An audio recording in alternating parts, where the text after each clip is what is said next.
Welcome back और YouTube channel RSC English. तो मैं संदीप सर आप सभी का आरएससी इंग्लिश में स्वागत करता हूं। जैसा कि आप लोगों ने इसके पहले वाले लेक्चर में पढ़ा जैव प्रक्रम क्या है, ठीक है। जैव प्रक्रम के पढ़ने के बाद आपने क्या पढ़ा, उपपचयी क्रिया क्या होती है, उपपचयी क्रिया के आपने टाइप्स भी पढ़े, कैसा उपपचयी क्रिया के कितने टाइप के होते हैं। आपने जाना कि पोषण क्या होता है, पोषण के प्रकार जाने। अब हम जब बात करेंगे पोषण तो हमने पढ़ लिया था, बात करेंगे मानवीय पोषण कैसे होता है, ठीक है। मानवीय पोषण, अब देखो मानव पोषण हमने पोषण जानते हैं, पोषण क्या होता है, ठीक है। जीवों को अपने जीवन चक्र को, जीवन चक्र जानते हो आप लोग कि जीवन चक्र जैसे हम लोग माँ के पेट में होते हैं, ठीक है। उसके बाद जब हम लोग बाहर आते हैं तो हम लोग घुटने को बल चलते हैं, इसके बाद धीरे धीरे उससे बड़े होते हैं, उसके बाद उससे बड़े होते हैं, ठीक है। तो ये जो प्रोसेस इस साइकिल के रूप में हमारा जो लाइफ चलता है वो साइकिल के रूप में होता है, जैसे क्या बोलते हैं जीवन चक्र। देखो क्या होता है उसे जीवन चक्र, देखो जीवों को अपने जीवन चक्र को पूर्ण करने के लिए कई कार्बनिक और अकार्बनिक पोषक पदार्थों की आवश्यकता होती है जो शरीर को स्वस्थ बनाए रखने के लिए आवश्यक होते हैं, जिसे क्या कहते हैं, पोषण कहते हैं। हमने पोषण जान लिया था। अब बात करते हैं हम लोग पाचन, मानव पोषण के अंतर्गत पाचन क्या है, ठीक है। तो पाचन जिसको क्या बोलते हैं, डाइजेशन।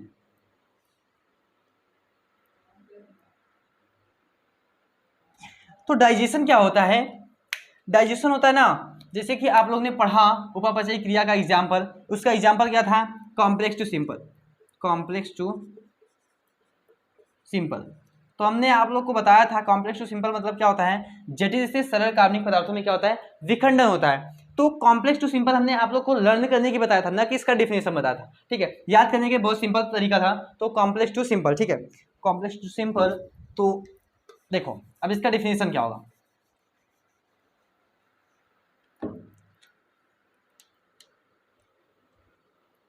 जटिल भोज्य पदार्थों को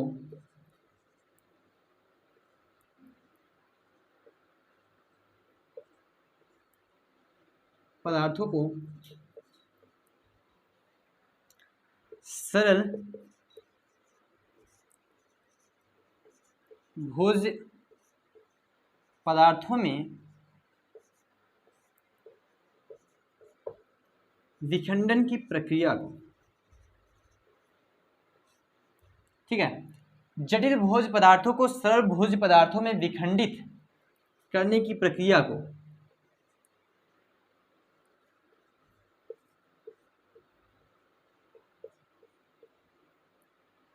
को क्या कहते हैं, पाचन कहते हैं। प्रक्रिया को क्या कहते हैं, पाचन कहते हैं, पाचन कहते हैं।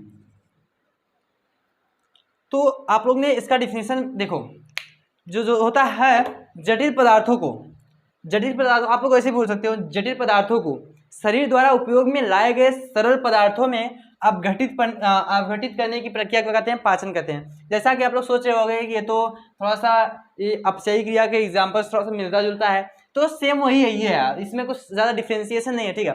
तो इसमें क्या होता है, मान लीजिए सपोज डेट पाचन में सपोज समझो, देखो हमने क्या कहा, रोटी खाया, चावल खाया, कुछ भी राइस खाया, ठीक है। हमने क्या खाया, मान लीजिए सपोज डेट आपने चावल खाया, ठीक है। तो चावल में क्या होता है, आपका जो होता है स्टार्च, आप लोग जानते होंगे कि जो पौधों में भोजन का संचय होता है स्टार्च के रूप में होता है, ठीक है। तो स्टार्च जो होता है, मंड जो होता है, आपने खाया, ठीक है, चावल खाया, उसमें मंड है। तो आपका जो मुख में आपने उसको कुचा तो थोड़ा सा छोटे छोटे पार्ट में डिवाइड हुआ, ठीक है। जो आपका मंड था वो सर्कल में डिवाइड हो गया, इसके बाद आपके पेट में गया, ठीक है। आपने खाते खाते वो ग्रसनी से होते हुए, ग्रासनली से होते हुए आपके पेट में पहुंचा, आमाशय में पहुंचा। तो क्या होता है उसमें, जो होता है पेट में पहुंचने के बाद उसका भी डिवाइडेशन होता है, कार्बोहाइड्रेट में टूटता है, कार्बोहाइड्रेट से ग्लूकोज में टूटता है। तो ये क्या होता है, ये पाचन की प्रक्रिया है, इसमें जटिल भोज्य पदार्थ सरल भोज्य पदार्थों में टूटते हैं। पाचन को जो देखो, इस क्रिया को यहां से लिखते हैं, इस क्रिया को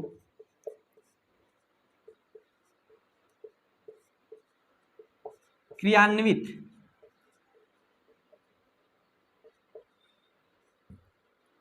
करने के लिए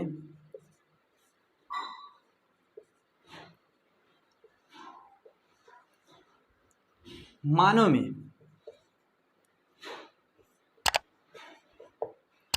एक तंत्र पाया जाता है,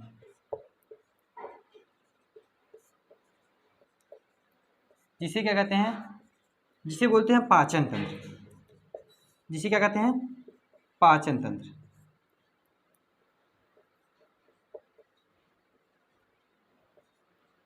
ठीक है, तो हमने क्या बताया, जो पाचन की क्रिया है इसको चलाने के लिए अर्थात क्रियान्वित करने के लिए मानव में एक तंत्र पाया जाता है जिसे क्या कहते हैं, पाचन तंत्र कहते हैं। ठीक है, पाचन तंत्र जो होता है वो दो पार्ट में होता है। फर्स्ट क्या होता है, पाचन तंत्र दो पार्ट में डिवाइड होता है। फर्स्ट होता है क्या, आहार नाल, आहार नाल, और सेकेंड क्या होता है, पाचन ग्रंथियां। ठीक है, तो अब हम बात करेंगे आहार नाल को डिटेल में पढ़ेंगे और पाचन ग्रंथियों को भी डिटेल में पढ़ेंगे। तो इसको इरेज करते हैं। तो आप लोग को इतना समझ में आ गया होगा कि पाचन क्या होता है, इसमें जटिल भोज पदार्थों से सरल भोज पदार्थों का निर्माण क्या होता है, विखंडन होता है। ठीक है, तो अब इसके बाद हमने क्या कहा, इस क्रिया को क्रियान्वित करने के लिए मानव में विशेष प्रकार का तंत्र पाया जाता है जिसे क्या कहते हैं, पाचन तंत्र कहते हैं। इसको देखो, पाचन तंत्र जो होता है दो पार्ट में डिवाइड हुआ, एक आहार नाल, एक पाचन ग्रंथियां। अब बात करेंगे आहार नाल के विषय, आहार नाल के विषय में हम लोग डिटेल से पढ़ने वाले हैं। ठीक है, तो देखो आहार नाल क्या होता है, जैसे मान लीजिए आप लोग, जैसे मान लीजिए कुछ खाते हो, किस रास्ते से जाता है। ठीक है, बस वही जो रास्ता है उसी क्या बोलते हैं, आहार नाल। आहार नाल जो होता है वो आपका मुख से लेकर गुदा द्वार तक, अर्थात गुदा द्वार तक फैला होता है। ठीक है, गुदा द्वार मतलब जानते हो आप लोग, हाँ बस वही एनएस जिसको बोलते हैं इंग्लिश में। ठीक है, तो हम लोग खाना खाते हैं तो कैसे कैसे जाता है, हम लोग खाना खाए, मुख में गया, मुख से मुख गुहा में गया, मुख गुहा से कहाँ गया, मुख गुहा से आपका आगे बढ़ा, ग्रसनी में पहुंचा, ग्रसनी से पहुंचा ग्रास नली में, ग्रास नली से आपके अमाशय में पहुंचा, अमाशय से छोटी आंत में, छोटी आंत से बड़ी आंत में, बड़ी आंत से इसके बाद पहुंचता है आपके रेक्टम जिसको मलाशय बोलते हैं। इसके बाद गुदा द्वारा उसे बाहर निकाला जाता है। यही प्रक्रिया आप लोग को पढ़ना है, आहार नाल। आप लोग आहार नाल पढ़ने वाले हो। ठीक है, जिसको क्या बोलते हैं इंग्लिश में, एलिमेंट्री कैनाल। ठीक है, जिसको इंग्लिश में क्या बोलते हैं, एलिमेंट्री कैनाल, आहार नाल। तो आहार नाल के विषय में, आहार नाल में देखो, आहार नाल में क्या क्या आता है, सबसे पहले आपका आता है मुख और मुख गुहा। सेकेंड क्या है, इसको इस तरह से नहीं, ऐसे लिखो।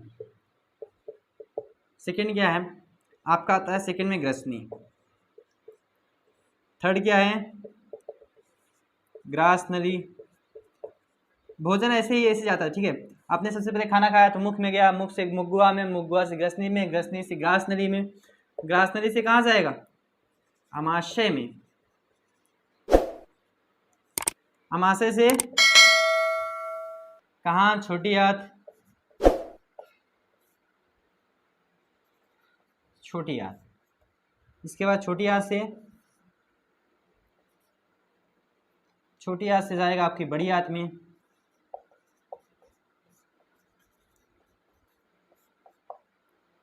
और इसके बाद एनस जिसको गुदा द्वार बोलते हैं। ठीक है, इसको क्या इंग्लिश में बोलते हैं, माउथ एंड बक्कल कैविटी। ठीक है, और इसको क्या बोलते हैं, फेरिंग्स, फेरिंग्स, फेरिंग्स को इंग्लिश में क्या बोलते हैं। ठीक है, इसको इंग्लिश में बोलते हैं फेरिंग्स। थोड़ा सा मीनिंग स्पेलिंग गड़बड़ हो गया तो मैं लिख रहा हूँ अभी। ठीक है, तो फेरिंग्स जो होता है PHAR, फेरिंग्स। ठीक है, तो फेरिंग्स के बाद इसके बाद क्या आएगा, फेरिंग्स के बाद आता है ओइसोफेगस।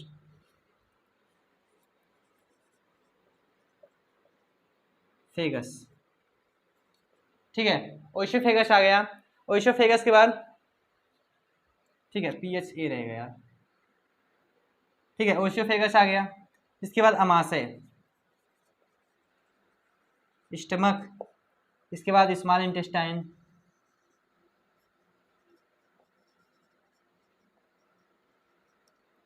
लार्ज इंटेस्टाइन, ठीक है। इसके बाद क्या होता है एनस, ठीक है। तो हमने क्या देखा, आहार नाल के टाइप हैं, ठीक है। आहार नाल मतलब वह एक ऐसा मार्ग या रास्ता, एक वे, ऐसा वे, ठीक है, ऐसा रास्ता जिससे हमारा भोजन जो होता है, देखो हमने खाया भोजन, चावल खाया तो वो कैसे कैसे जाएगा, कहाँ कहाँ से कैसे लास्ट में निकलेगा, तो वो प्रक्रिया जो होती है उसे क्या कहते हैं, आहार नाल में वो पूर्ण होती है, ठीक है। एलिमेंट्री कैनाल में, एलिमेंट्री कैनाल के अंतर्गत आता है मुख और मुख गुहा, माउथ एंड बकल कैविटी, ग्रसनी जिसको फेरिंग्स बोलते हैं, ग्रासनली जिसको इसोफेगस बोलते हैं, इसके बाद अमाशय में जाएगा जिसको स्टमक बोलते हैं, छोटी आंत स्मॉल इंटेस्टाइन एंड बड़ी आंत लार्ज इंटेस्टाइन, और गुदा द्वार क्या बोलते हैं, एनस, ठीक है।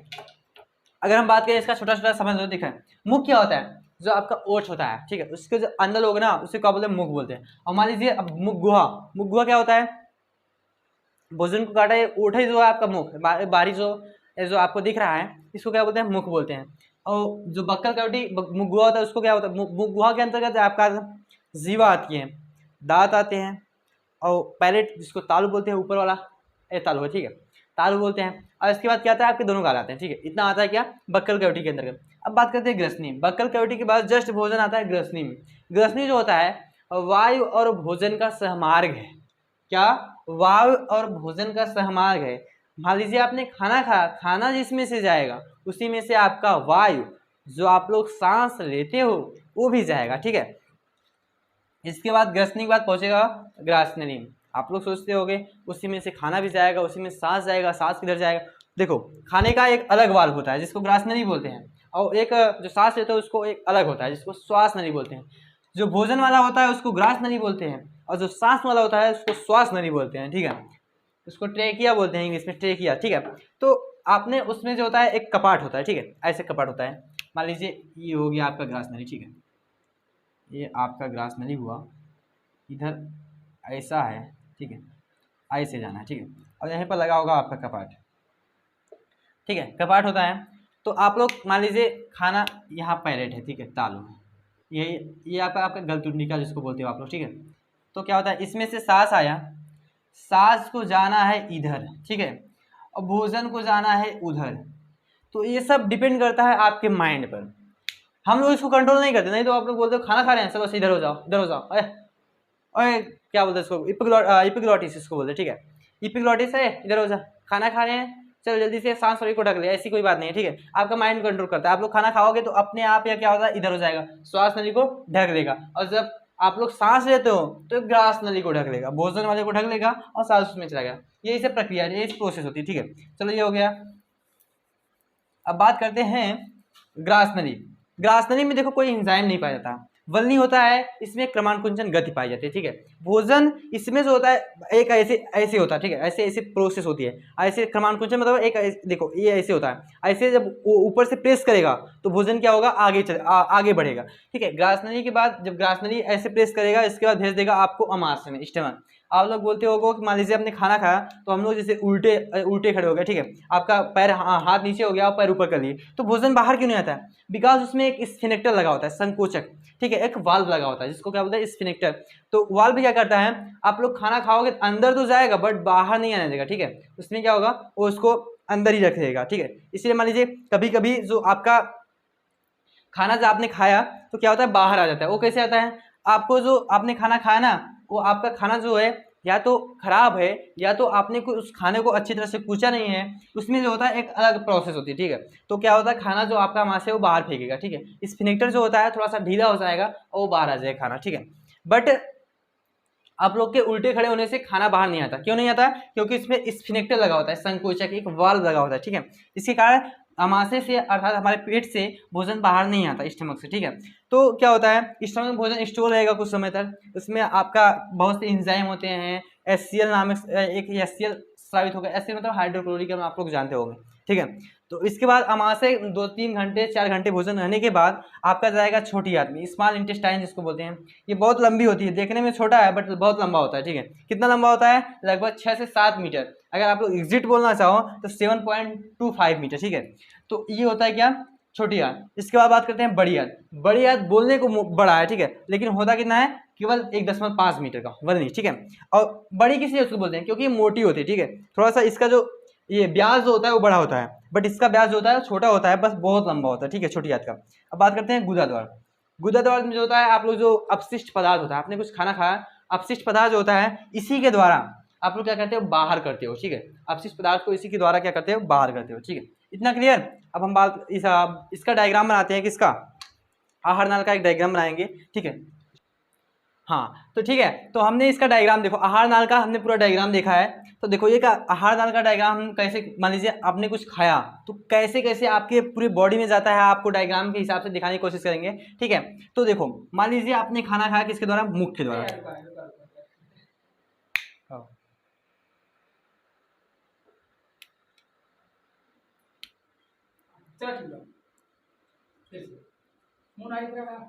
कोई दिक्कत नहीं, तो हाँ चलो ठीक है।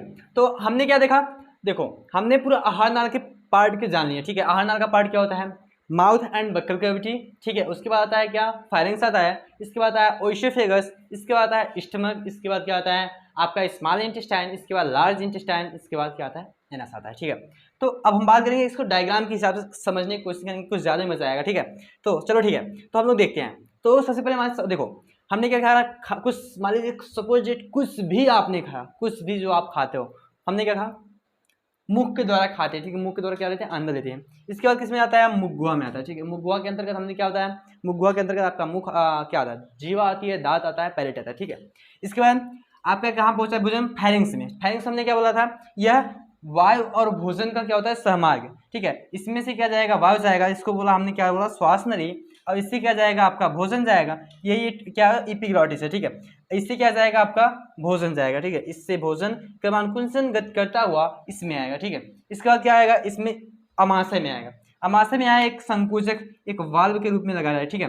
भोजन को आने देगा अंदर, बट बाहर नहीं जाने देगा, ठीक है। अंदर तो आने देगा बट बाहर नहीं जाने, ठीक है। और यहाँ एक यहाँ पर भी लगा होता है, ठीक है। भोजन को एकत्रित रखना है, नहीं तो भाग जाएगा आगे, ठीक है। तो यहाँ पर भी एक संकोचक लगा होता है, इसको कार्डियक संकोचक बोलते हैं। इसको देखो, इस संकोचक मतलब क्या होता है, स्फिंक्टर, इसको इंग्लिश बोलते हैं स्फिंक्टर, ठीक है। आप लोग वाल्व भी समझ सकते हो, जिसको वाल्व, ठीक है।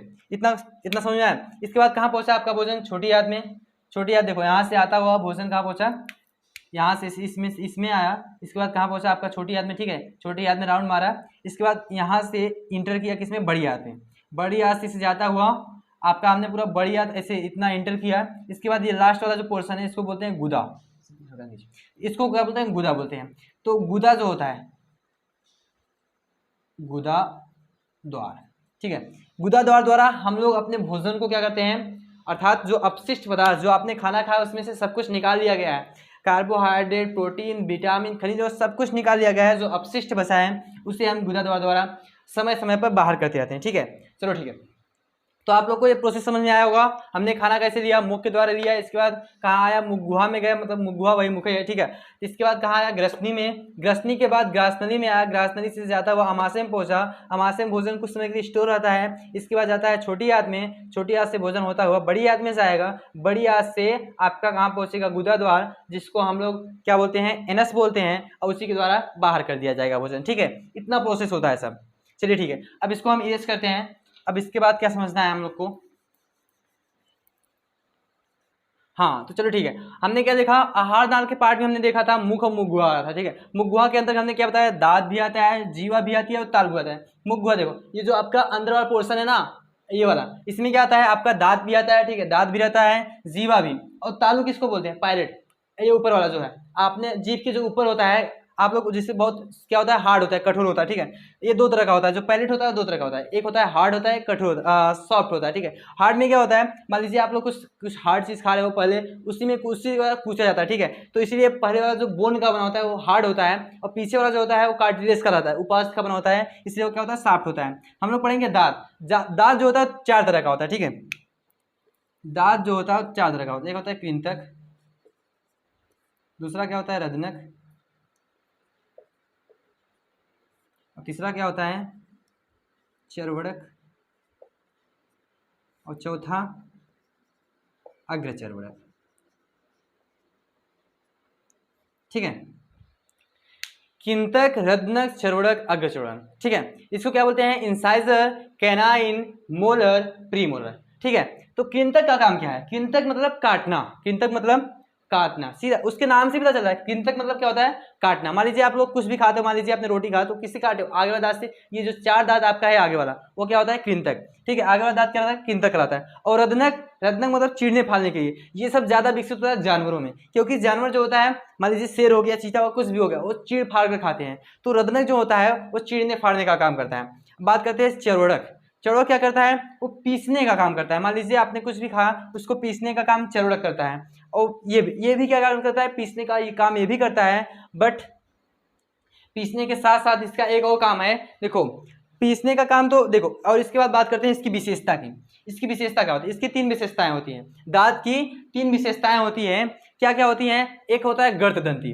गर्त मतलब क्या होता है? धंसा होना। ये क्या होता है? हमारे हड्डियों के खास में, ये जो दांत होते हैं धंसे होते हैं ना, हड्डियों के खास में धंसे होते हैं। ये इसकी क्या होता है? विशेषता होती है। अब बात करते हैं विषम दंती। विषम दंती मतलब ये दो दांत है, 4 तरह के पाए जाते हैं, मतलब अलग अलग दांत हैं, तो इसको क्या बोलते हैं? विषम दंती बोलते हैं। ये भी एक इसकी विशेषता है। अब बात करते हैं द्विबार दंती। मानव में दांत जो होता है, ठीक है, मानव में दांत की बात करें तो कितनी बार आता है? 2 बार आता है, इसलिए इसको क्या बोलते हैं? द्विबार दंती भी बोलते हैं। अब बात करते हैं जीवा। जीवा, ठीक है, जिसको आप लोग क्या बोलते हैं? जीव भी बोलते हैं, टंग। जीवा, मान लीजिए जीवा आपकी ऐसी हो, ठीक है, तो जीवा में क्या होता है? जीवा में देखो, ये आपका साइड वाला पोर्शन हो गया, ये आपका अग्र पोर्शन हो गया, ठीक है, ये पीछे। यहाँ मान लीजिए आप लोग जीवा को देखो, जीवा में एक होती है स्वाद नलिका, मतलब स्वाद क्या होती है? स्वाद नलिकाएं। आप क्या बोलते हैं? स्वाद, देखो, स्वाद कलिकाएं पाई जाती हैं। आप लोग देखोगे जीवा में छोटी छोटी, आप लोग वैसे छोटे सूक्ष्मदर्शी की सहायता देखोगे बहुत बड़ी बड़ी दिखाई देंगे। तो यहाँ पर आप लोग कुछ भी खाते हो, सबसे पहले देखो, आपने कुछ भी खाया, सपोज देखो आपने क्या खाया? मीठा खाया, तो मीठा का अनुभव कहाँ से होता है? देखो, ठीक है, तो जीवा में क्या होता है? कुछ कलिकाएं पाई जाती हैं, जिसके कारण आप लोग स्वाद का अनुभव करते हो। नहीं तो अगर स्वाद नहीं होता तो आप लोग कुछ नहीं, जैसे मान लो मीठा खा रहे हो तो उसका स्वाद ही नहीं बता पाओ, तो कैसा मीठा, मतलब मीठा होता है। आप लोग जैसे मान लीजिए क्या खाए, आपने क्या खाया? छेना खा, तो आप लोग बता नहीं पाते कि मीठा मतलब मीठा आ रहा है, खट्टा आ रहा है, कड़वा आ रहा है, नमकीन आ रहा है। तो इसके लिए अलग अलग स्थान पे अलग अलग कलिकाएं पाई जाती है। देखो यहाँ पर खट्टी की, मतलब देखो स्वाद कलिकाएं मतलब यहाँ खट्टा का स्वाद बताएगा कि हाँ आपने क्या खाया? नींबू खाया, हाँ खट्टा आ रहा है, ठीक है। और मीठा मान लीजिए आपने छेना खाया, कुछ भी खाया, रसगुल्ला खाया, कुछ भी खाया, ठीक है। तो यहाँ पर जो सबसे पहले वाला पोर्शन है, ये आगे वाला, ये क्या मीठा बताता है। और जो पार्ट्स बगल वाले होते हैं, बगल वाले क्या बताते हैं? खट्टा बताते हैं। और जो आपका सबसे पीछे वाला होता है, आपने क्या कहा? जैसे मान लीजिए कुछ कड़वा चीज होता है, कड़वा मान लीजिए जैसे कि क्या बोलते हैं उसको, जो आप लोग बुखार होता है तो वो एक चीज पिया जाता है, तो उसमें क्या आता है? बहुत बहुत कड़वा, चिरैता, चिरैता जिसको बोलते हैं, ठीक है। आप लोग पीते हो तो यहाँ से पता नहीं चलेगा, आप लोग मुंह में लिए कोई दिक्कत नहीं है। जब ये लास्ट वाले पोर्शन पहुंचता है, इतना खट्टा आएगा, इतना खट्टा आएगा, क्या कड़वा क्या होता है? कड़वा, बहुत ज्यादा कड़वा आता है। आप लोग जल्दी पी नहीं पाओगे, बहुत कम ही लोग पी पाते हैं, ठीक है। तो कड़वा आएगा। और बगल वाला क्या होता है? खट्टा आता है। आप लोग कुछ भी खाते हो कि बहुत, जैसे मान नींबू खाया, बहुत ज्यादा खा लेते तो बहुत अजीब आता है, ठीक है, खट्टा जिसको बोलते हैं। और नमकीन, कुछ नमकीन चीज खाया तो बीच वाला जो, इसमें जो स्वाद की क्या होती है? नमकीन टाइप की होती है। बगल वाली ये खट्टा बताती है, ये जो पीछे वाला पोर्शन होता है वो कड़वा बताता है, और सबसे पहले वाला क्या बताता है? मीठा बताता है, ठीक है। चलो इतना हो गया, अब इसका अगला बात करते हैं। तो चलिए ठीक है, डायग्राम हम लोग इसलिए पहले बनाते हैं, हम लोग पहले इसलिए बना के दिखाते हैं, ठीक, हम जैसे हम लोग नहीं, इसमें ज़्यादा कुछ नहीं है, ठीक है। डायग्राम इसलिए दिखाते हैं क्योंकि आप लोग को अच्छी तरह समझ में आए। बट अगर हम लोग मतलब, तो जैसे कि हम बार बार डायग्राम देखो, आप लोग को अगर डायग्राम बनाने लगे तो बहुत ज़्यादा टाइम जाएगा, ठीक है। तो आप लोग को इतना समय नहीं होगा कि आप लोग देखते रहो, 1.5 घंटे लगातार देखते रहो, ठीक है। इसलिए डायग्राम पहले दिखा देते हैं, ठीक है। तो डायग्राम पहले बना के इसके बाद वीडियो चालू करते हैं, ठीक है। चलो ठीक है, तो बात करते हैं। ये होता है अमाशय का स्ट्रक्चर, ऐसे ही होता है, ठीक है। ये थोड़ा सा फुला हुआ रहेगा आगे, फिर यहाँ आके जुड़ जाएगा, तो इसको क्या बोलते हैं? यहाँ ये जाकर किससे जुड़ेगा? ग्रहणी से। ग्रहणी जो होता है छोटी आंत का पार्ट है, ठीक है। चलो ठीक है, हम भोजन का ग्रास नली, यहाँ पर ग्रास नली है, इसके ऊपर क्या होता है? ग्रास नली। ग्रास नली के बाद ही अमाशय आता है। तो ग्रास नली जो होता है ये किससे जुड़ेगा? कार्डियक भाग से। कार्डियक भाग से जुड़ेगा, मतलब अमाशय के कार्डियक भाग से ग्रास नली जुड़ती है। तो क्या होता है? यहाँ पर एक स्फिनेक्टर लगा होता है, जिसको कार्डियक स्फिनेक्टर बोलते हैं। कार्डियक भाग लिखा है तो कार्डियक स्फिनेक्टर, स्फिनेक्टर इसको बोलते हैं। क्या बोलते हैं? स्फिनेक्टर, संकोचक। हिंदी में बोलते हैं संकोचक, इंग्लिश में बोलते हैं स्फिनेक्टर, ठीक है। तो ये क्या है, संकोचक है। ये क्या है आपका संकोचक, इसी के द्वारा नियंत्रित होता है कि भोजन बाहर जाएगा या नहीं जाएगा। भोजन बाहर कब जाता है, जब आपके शरीर में कुछ मतलब कुछ क्रियाएं ऐसी होती हैं जो आपके शरीर के लिए उपयोगी ना हो, तो क्या होगा, ये जो होता है तेज से प्रेशर देगा बाहर की ओर, और ये जो होता है आपका संकोचक जो होता है, स्फिंक्टर जो होता है हल्का सा खुल जाता है, जिसके कारण भोजन बाहर आ जाता है। कभी कभी आप लोग खाने के बाद कभी कुछ समय बाद ऐसा होता होगा आपके साथ, ठीक है। तो क्या होता है, स्फिंक्टर ये नियंत्रित करता है कि मतलब भोजन अंदर चला गया तो बाहर नहीं आएगा, एक वाल्व के रूप में लगा होता है, ठीक है। अब यहाँ पर देखो, यहाँ पर अब छोटी आंत और अमाशय के बीच भी एक वाल्व लगा होता है, जिसको क्या बोलते हैं, पायलोरिक संकोचक या पायलोरिक स्फिंक्टर बोलते हैं, ठीक है। इतना क्लियर हो गया। आपकी जो अमाशय होती है, अमाशय में 3.5 करोड़ जठर ग्रंथियां प्रेजेंट होती है, ठीक है। 3.5 करोड़ जठर ग्रंथियां पाई जाती हैं, और जो होता है इसमें बहुत से एंजाइम पाए जाते हैं, जैसे एचसीएल होता है, एचसीएल भी पाया जाता है, और क्या होता है, लाइपेज पाया जाता है, ठीक है। एचसीएल पाया जाता है, लाइपेज पाया जाता है, और इसके बाद इसको क्या बोलते हैं, जो प्रोटीन पाचक एंजाइम है, देखो एचसीएल पाया जाएगा, पेप्सिन पाया जाएगा, लाइपेज पाया जाएगा, ठीक है। पेप्सिन,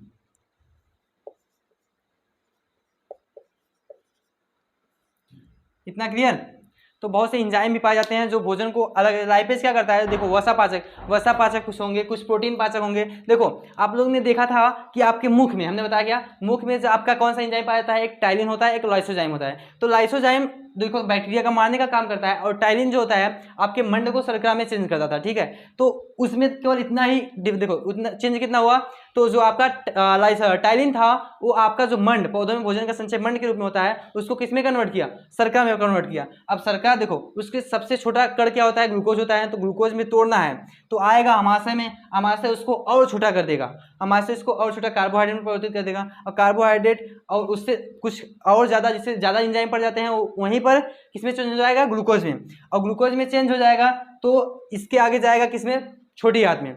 छोटी आंत भी तीन तरह का होता है, एक होता है ग्रहणी होता है, ठीक है। इसके पार्ट को हम इसके आगे जस्ट पढ़ेंगे, ठीक है। वो भी 3 तरह का होता है, कुछ किसमें एंजाइम पाए जाएंगे, कुछ में नहीं पाए जाएंगे, कुछ में कुछ अलग चीज पाएगा, केवल उसमें क्या होगा, क्रमानुसार गति द्वारा कुछ आगे जाएगा, ठीक है। इसके बाद आएगा, देखो छोटी आंत में 2 काम होता है, एक तो अवशोषण का भी होगा, दूसरा पाचन का। उसके जो पहला भाग है, छोटी आंत का जो पहला भाग है, उसमें क्या होता है, आपका पाचन, पूरा पाचन क्रिया कंप्लीट, वनली पाचन क्रिया कंप्लीट उसके पहले भाग में, छोटी आंत के। और उसके बाद वाले भाग में क्या होता है, अवशोषण। उसमें क्या पाए जाते हैं, क्या, रसांकुर, ठीक है, जिसको विलायक बोलते हैं। रसांकुर क्या करते हैं, एब्जॉर्ब करते हैं। अवशोषण मतलब किसी चीज को अवशोषित करना, अवशोषित करना, जैसे मान लीजिए आपका किसका पाचन हो गया, कार्बोहाइड्रेट का पाचन हो गया, ठीक है। तो क्या करेगा, उसको ऑब्जर्व करने का काम करेगा, ब्लड में ले जाकर देगा, ठीक है। चलो इतना हो गया। अब बात करते हैं छोटी आंत और बड़ी आंत की। चलो ठीक है, अब बात करते हैं, हमने क्या पढ़ा, अमाशय पढ़ लिया, इसके बाद बात करते हैं छोटी आंत और क्या है, बड़ी आंत। तो छोटी आंत जो होता है वो 3 पार्ट में डिवाइड है, देख जैसा कि आप लोग देख रहे होगे, ठीक है। क्या क्या, छोटी आंत में क्या आ रहा है, ग्रहणी आ रहा है आपका, मध्यांत आ रहा है सेशांत, ड्यूडेनम, जेजुनम और इलियम, ठीक है। तो ग्रहणी का काम क्या है, ग्रहणी में क्या होता है, मतलब छोटी आंत के जो पहला भाग जो होता है, सबसे पहला जिसमें अमाशय खुलता है, उसको ग्रहणी बोलते हैं। ग्रहणी में क्या होता है, ग्रहणी में देखो, ग्रहणी में पाचन की क्रिया होती है, पाचन की क्रिया होती है, पुड़ होती है, ठीक है। मान लीजिए अमाशय में पाचन हुआ था बट पूरी तरह से नहीं हुआ था, ठीक है। आपके ग्रहणी में क्या आएगा, आपने स्ट्रक्चर देखा होगा, स्ट्रक्चर में हमने क्या बताया था, स्ट्रक्चर में देखो, जो आपका अमाशय और बड़ी आंत के बीच में एक क्या था, अग्नाशय था। और लीवर में देखो, लीवर में हमने देखा था, मतलब यकृत में ऐसे एक स्ट्रक्चर था, जिसको आपने क्या, जिसको आप लोग जानते होंगे, क्या है वो, एक स्ट्रक्चर ऐसे हमने बनाया था, इसी मतलब एक ऐसा था, इसको क्या बोलेंगे, पित्ताशय, ठीक है।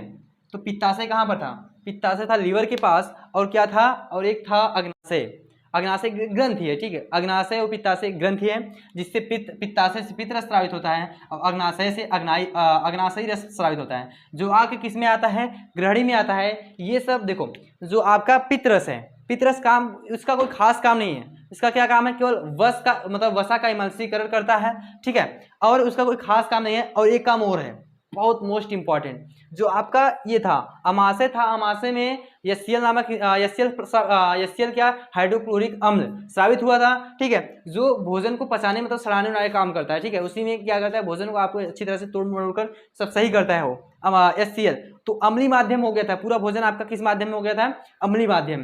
तो जो आपका पित्ताशय है, पित्तरस, पित्ताशय से पित्तरस जो निकलता है वो भोजन को क्षारीय माध्यम प्रदान करता है। अगर वही भोजन आके आपके छोटी आंत में से जाने लगा तो आपकी छोटी आंत का भी पाचन हो सकता है, बिकॉज उसमें HCl भी है। HCl बहुत खतरनाक होता है, हाइड्रोक्लोरिक अम्ल। अगर आपके हाथ पर गिर गया तो आपको हाथ जलाने की क्षमता रखता है, ठीक है, इतना क्लियर। तो ग्रहणी में क्या होता है, और जो आपका अग्नाशयी होता है, अग्नाशयी रस होता है, उसमें 2-3 एंजाइम होते हैं। एक होता है ट्रिप्सिन होता है, ट्रिप्सिन होता है, काइमोट्रिप्सिन, ठीक है, और एक होता है लाइपेज या स्टेप्सिन, ठीक है। कुछ एंजाइम होते हैं जो पचाने का काम करते हैं भोजन को। ट्रिप्सिन क्या करता है, प्रोटीन पाचक एंजाइम है, ठीक है। तो लाइपेज क्या है, कार्बोहाइड्रेट वसा, देखो 2 और एंजाइम कार्बोहाइड्रेट वसा पाचक एंजाइम होते हैं, ठीक है। तो ये क्या करता है, ग्रहणी के पहले मतलब ग्रहणी और मध्यांत में ही भोजन का पूरा पाचन कंप्लीट हो जाता है। जितना पाचन होने वाला है सब हो जाएगा भोजन के पास। और जो आपका शिशाग्र होता है, इसमें क्या पाए जाएंगे, रसांकुर पाए जाएंगे, जो भोजन को अवशोषित मतलब भोज्य पदार्थों पोषक तत्व को उसमें अवशोषित करने का काम करेंगे। उसमें से प्रोटीन को अवशोषित करेंगे, कार्बोहाइड्रेट, विटामिन, सभी चीज को अवशोषित एब्जॉर्ब करेंगे, ठीक है। अवशोषण किसे कहते हैं, किसी चीज को अवशोषित करने की प्रक्रिया क्या कहलाती है, अवशोषण कहलाती है, ठीक है। इतना क्लियर हो गया। अब भोजन किसमें, शिशान से होते हुए कहाँ पहुंचेगा, बड़ी आंत में। बड़ी आंत, वैसा कि इसकी लंबाई कितनी होती है, इसकी लंबाई होती है 6.5 मीटर, या कहीं कहीं पे लिखा होता है, देखो इसकी एग्जिट लंबाई नहीं होती है, आप लोग बोल सकते हो 6 से 7 मीटर, ठीक है, इतना बोल सकते हो, ठीक है। और इसकी कितनी होती है, इसकी क्या है, लंबाई है, और इसकी लंबाई कितनी होती है, 1.5 मीटर होती है, ठीक है, 1.5 मीटर, इतना मीटर होता है। तो देखो ये तो क्लियर हो गया छोटी आंत। अब बात करते हैं बड़ी आंत। बड़ी आंत 3 पार्ट में डिवाइड होता है, एक उंडुक होता है, एक कोलन होता है, एक मलाशय होता है। इसका जो लंबाई तो ठीक है इतना होता है, और इसका जो व्यास होता है कितना जानते हो, व्यास 4.7 सेंटीमीटर, ठीक है। इसका जो व्यास होता है मतलब बहुत, एक बोलते इतना मोटा होता है, ठीक है, एक व्यास इतना मोटा, तो मोटा होता है। तो क्या होता है इसमें, ये देखो एक उंडुक, उंडुक को क्या बोलते हैं, caecum colon rectum, caecum colon rectum में डिवाइड होता है आपका क्या, बड़ी आंत। तो सिकम क्या काम करता है, सिकम एक वाल्व के रूप में होता है, ठीक है, जिससे छोटी आंत बड़ी आंत से जुड़ती है। वो क्या होता है, एक वाल्व के रूप में छोटा सा क्या होता है, जैसे मान लीजिए आपका स्ट्रक्चर बड़ी आंत का बना दे 2 मिनट में, कितना समय लगेगा बड़ी आंत के स्ट्रक्चर, देखो ऐसे ऐसे हो गया। और ये जो लास्ट वाला पोर्शन है ये वाला, इसको क्या बोलेंगे, रेक्टम या मलाशय, ठीक है। तो ये बड़ी आंत हो गया, ठीक है। बड़ी आंत कहाँ से है, यहाँ उंडुक जिसको सीकम, ये वाल्व जो होता है, ये यहाँ वाल्व, एक वाल्व लगा होता है जिसको सीकम बोलते हैं। और हाँ हमने आपको एक चीज नहीं बताया, vermi from appendix, vermi from appendix जिसको कृमि रूप परिशेषिका बोलते हैं, ठीक है। क्या बोलते हैं, कृमि रूप परिशेषिका, कृमि रूप परिशेषिका, ये क्या होता है, ठीक है। एक अंगुली सदृश संरचना होती है छोटी सी, ठीक है। ये देखो आपको छोटी संरचना दिख रही होगी, यहाँ पर दिखा दूँ अच्छे से, ये छोटी सी संरचना दिख रही है आपको ना, ये से, ये क्या होती है, इसको वर्मी फ्रॉम अपेंडिक्स या कृमि रूप परिशेषिका बोलते हैं। इसका काम क्या है, इसका हमारे बॉडी में कोई काम नहीं है, ठीक है, इसका हमारे बॉडी में कोई काम नहीं। देखो कभी कभी आपका भोजन का कण इसमें एकत्र होता है, ठीक है। देखो यहाँ से यहाँ पर वाल्व लगा होता है, छोटी आंत यहीं पर जुड़ती है, जिसको क्या बोलते हैं, सिकम बोलते हैं, ठीक है, सिकम बोलते हैं। और यहीं पर एक छोटा सा अंगुली सदृश संरचना निकली होती है, जिसको क्या बोलते हैं, कृमि रूप परिशेषिका। इसमें कभी कभी भोजन के कण एकत्रित हो जाते हैं, जिससे व्यक्ति अपेंडिसाइटिस रोग से ग्रसित हो जाता है, ठीक है। वर्मी फ्रॉम अपेंडिक्स होता है, इसको बोलते हैं, बट इसमें कभी कभी भोजन के कण एकत्रित हो जाते हैं, जिसको क्या बोलते हैं, अपेंडिसाइटिस रोग से क्या होता है, व्यक्ति ग्रसित हो गया। तो क्या होता है, डॉक्टर लोग उसको क्या करते हैं, ऑपरेशन करके उसको काट के निकाल देते हैं, कोई प्रॉब्लम नहीं है, ठीक है। इसको काट कर निकाल देंगे, इसका हमारे बॉडी में कोई काम नहीं है, बस है बॉडी में, पता नहीं किस लिए इसको भगवान ने बना के भेजा है, ठीक है। तो कृमि रूप परिशेषिका जो होता है ये केवल रोग फैलाएगा, ठीक है। कभी कभी इसमें भोजन के कण एकत्रित हो जाते हैं, जिसके कारण व्यक्ति अपेंडिसाइटिस रोग से ग्रसित हो जाता है, ठीक है, अपेंडिसाइटिस रोग से ग्रसित हो जाता है। और जब आप लोग डॉक्टर के पास जाओगे तो डॉक्टर इसका ऑपरेशन करके काट के निकाल देंगे, ठीक है, इतना क्लियर। अब हमने देखो एक जो कोलन होता है ये 4 पार्ट में डिवाइड है, जैसा कि हमने यहाँ पर लिखा है, ठीक है, कोलन 4 पार्ट में डिवाइड है। ये आपका मतलब आरोही है, आरोही खंड इसको बोलेंगे, ठीक है। ये आपका क्या है, ये आरोही वाला खंड है, ठीक है, यहाँ पर। और इसके बाद क्या बोलेंगे, इसको अनुप्रस्थ खंड बोलेंगे। ठीक है, देखो आरोही यहाँ से जा रहा है और ये क्या है, अनुप्रस्थ है, और यहाँ पर आपका क्या है, ये आपका अवरोही है। ठीक है, अवरोही है, और ये लास्ट वाला पोर्शन जो यहाँ से नीचे मुड़ा हुआ है ऐसे, ठीक है, इसको क्या बोलेंगे, सिग्माइड बोलेंगे। ठीक है, क्लियर। ये आपका क्या है, आरोही है, ये आपका क्या है, अनुप्रस्थ है, और यहाँ से आपका देखो, यहाँ से यहाँ तक आरोही, यहाँ से यहाँ तक अनुप्रस्थ, और यहाँ से लेकर अवरोही, यहाँ से लेकर यहाँ तक, और यहाँ पर जो लास्ट वाला पोर्शन मुड़ा हुआ है इसको क्या बोलेंगे, सिग्मॉइड। ठीक है, इसके बाद लास्ट वाले पोर्शन को क्या बोलते हैं, मलाशय। ठीक है, ये जो है, जो आपका ये दिख रहा है बड़ा सा, ये क्या है, आपका मलाशय है। यहाँ पर आपका मल एकत्रित होता है। ठीक है, अपशिष्ट पदार्थ जो होता है मल एकत्रित होता है। ठीक है, और ये लास्ट वाला क्या है, गुदा द्वार है। ठीक है, तो देखो मलाशय में भी, जो मलाशय आपका जो मल होता है उसमें भी एक, देखो उसमें भी कुछ ऐसे देखो क्या होता है, एक होता है अवशेषी कोशिकाएं होती है। ठीक है, और चषक कोशिकाएं होती है, जो उसमें जल होता है, जल की अधिक मात्रा होती है उसमें। ठीक है, मलाशय में, तो उसको भी अवशोषित करने का काम करती हैं चषक कोशिकाएं, जिसको गॉबलेट सेल इंग्लिश में बोलते हैं। ठीक है, तो उसको अवशोषित करने का काम करती हैं। आई थिंक आज के लिए इतना ही काफी है। ठीक है, मानव पोषण हमने क्या क्या पढ़ा, काफी चीज हमने पढ़ा। मानव पोषण के अंतर्गत हमने क्या पढ़ा, पाचन क्या होता है, पाचन तंत्र का मतलब उसको, उस क्रिया को, पाचन को क्रियान्वित करने के लिए एक तंत्र पाया जाता है जिसे पाचन तंत्र कहते हैं। पाचन तंत्र दो पार्ट में होता है, एक होता है आहार नाल, दूसरा होता है पाचन ग्रंथियां। इसमें हमने आहार नाल को पूरा कवर किया है। ठीक है, आहार नाल के हमने आपको क्या बताया, आहार नाल के अंतर्गत मुख होता है, मुखगुहा आता है, ग्रसनी आता है, ग्रास नली आता है, अमाशय आता है, छोटी आता है, बड़ी आता है। ठीक है, तो हमने उस पर डिटेल में चर्चा की कि मुखगुहा के अंतर्गत हमने बात किया दांत कितने प्रकार के होते हैं, और जीवा के विषय में चर्चा किया। जैसा कि हम लोग आज जितना आहार नाल के विषय में सब कुछ जान चुके हैं, इसके बाद अगली वीडियो में आपको बताएंगे पाचन ग्रंथियों के बारे में, और पाचन ग्रंथियों के बाद कुछ और, जैसे क्या होता है पाचन क्या होता है, अवशोषण क्या होता है, अंतर्ग्रहण क्या होता है, हम लोग भोजन, और इसके बाद बोलेंगे स्वांगीकरण क्या होता है, और बहिक्षेपण क्या होता है। ठीक है, इतना चीज अगले वीडियो में पढ़ेंगे। तो thanks for watching my video, thank you.